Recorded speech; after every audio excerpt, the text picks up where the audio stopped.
March 13-ന് Jawaharlal Nehru സ്റ്റേഡിയത്തിൽ Indian super league മത്സരങ്ങൾ നടക്കുന്നതിനാൽ JLN സ്റ്റേഡിയം മെട്രോ സ്റ്റേഷനിൽ നിന്ന് കൊച്ചി മെട്രോ അധിക സർവീസ് ഒരുക്കുന്നു.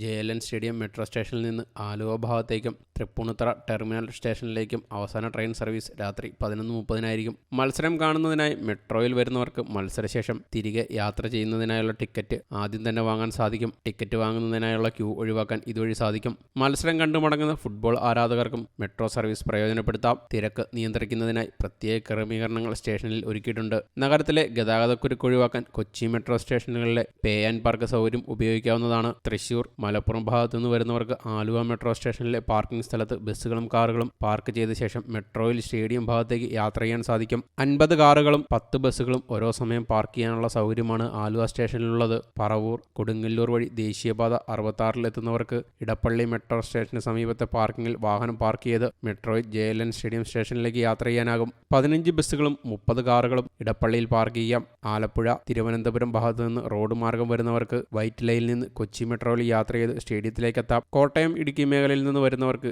SN ജംഗ്ഷൻ, വടക്കേക്കോട്ട സ്റ്റേഷനുകളിൽ നിന്ന് മെട്രോ സേവനം ഉപയോഗിക്കാം. ഇത്തരത്തിൽ നിരവധി ഓഫറുകൾ കൊച്ചി മെട്രോ ഇതിനു മുൻപും നൽകിയിട്ടുണ്ട്. ഇതുകൊണ്ട് തന്നെ കഴിഞ്ഞ 2023 മുതൽ കൊച്ചി മെട്രോ ആദ്യമായി പ്രവർത്തന ലാഭത്തിലാണ് പോയിക്കൊണ്ടിരിക്കുന്നത്. 5,35,00,000 രൂപയുടെ പ്രവർത്തന ലാഭമാണ് 2022-23 സാമ്പത്തിക വർഷത്തിൽ ലഭിച്ചത്. യാത്രക്കാരുടെ എണ്ണം 1,00,000-ലെത്തിയതും നേട്ടമായി. കൊച്ചി മെട്രോ സർവീസ് തുടങ്ങിയ 2017 ജൂണിൽ കൗതുകത്തോടെ ഓടിക്കേറിയ പലരും നിത്യയാത്രക്കാരായി. കോവിഡ് കാലത്ത് കിതച്ചെങ്കിലും അതിനുശേഷം പതിയെ ഗതിവേഗം വീണ്ടെടുത്ത കൊച്ചി മെട്രോ ആദ്യമായി പ്രവർത്തന ലാഭമെന്ന നാഴികക്കല്ല് പിന്നിട്ടു. 2022-23 സാമ്പത്തിക വർഷത്തെ ഓഡിറ്റിംഗ് പൂർത്തിയായപ്പോൾ പ്രവർത്തന ലാഭം 5.35 കോടി രൂപ, 145% വർധനയാണ് ഉണ്ടായത്. ടിക്കറ്റ് വരുമാനം 75.49 കോടി രൂപയാണ്. ടിക്കറ്റ് ഇതര വരുമാനവും ഗണ്യമായി വർദ്ധിച്ച് 5.855 കോടി രൂപയായി. പ്രവർത്തന ചെലവ് നിയന്ത്രിക്കുക കൂടി ചെയ്തോടെ നഷ്ടക്കണക്കിൽ നിന്ന് കൊച്ചി മെട്രോ പ്രവർത്തന ലാഭത്തിലേക്കെത്തി. കൊച്ചി മെട്രോ നിർമ്മാണവുമായി ബന്ധപ്പെട്ട വായ്പാ തിരിച്ചടവും നികുതികളും നൽകുന്നത് സംസ്ഥാന സർക്കാരാണ്. വരുമാനം വർദ്ധിപ്പിച്ച് സർക്കാരിന്റെ തിരിച്ചടവ് ഭാരം കുറയ്ക്കാനുള്ള ശ്രമത്തിലാണ് KMRL. 2017 ജൂണിലാണ് കൊച്ചി മെട്രോ സർവീസ് ആരംഭിച്ചത്.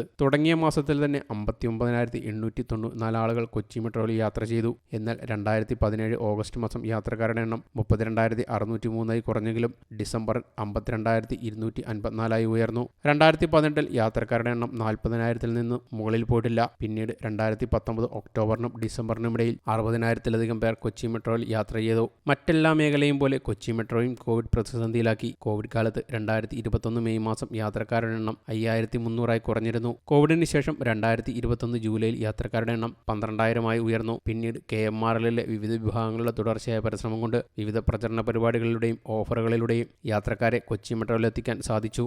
2022-23 വർഷത്തിൽ കൊച്ചി മെട്രോയുടെ 2 സ്റ്റേഷനുകൾ കൂടി പ്രവർത്തനം ആരംഭിച്ചെങ്കിലും 2020-21 വർഷത്തേക്കാൾ ഏകദേശം 15% വർധനവ് മാത്രമാണ് പ്രവർത്തന ചെലവിൽ വന്നിരിക്കുന്നത്. വിവിധ ചെലവ് ചുരുക്കൽ നടപടികളിലൂടെയാണ് ഇത് സാധ്യമായത്. 2021 സാമ്പത്തിക വർഷത്തിൽ 56.56 കോടി രൂപയിൽ നിന്ന് 2021-22 ഓപ്പറേഷണൽ ലോസ് 34.94 കോടി രൂപയിലേക്ക് കുറയ്ക്കാൻ KMRLന് സാധിച്ചിരുന്നു. News desk, you talk.